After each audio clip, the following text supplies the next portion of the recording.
Hey guys, just wanted to go over the blend tool today in Illustrator.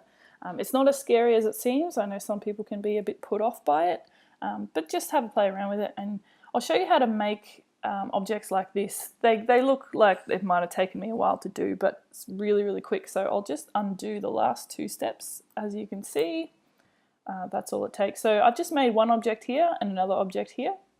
If I select the two, I just go to Object, Blend options. So we first have to put in our options and then we can make the blend happen. So in the options, I might want to pick specified steps to make that ladder. Let's say 12, say OK. And then, as I said, we have to go Object Blend again and say Make. And that'll make that for us. So quick and easy. Don't have to worry about resizing it ourselves or doing anything manually. It does it for you.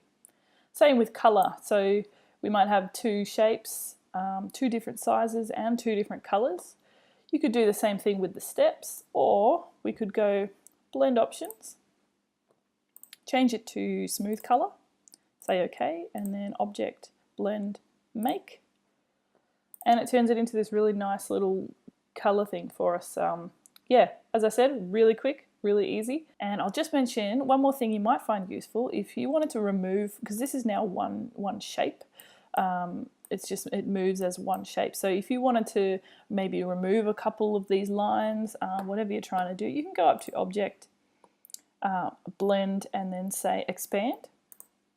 And that'll turn them all into separate objects. Now it's still grouped, so the only way you could ungroup it, done, and then you can delete or move or do whatever you want with them. It's up to you. Anyway, thanks for watching guys, and good luck.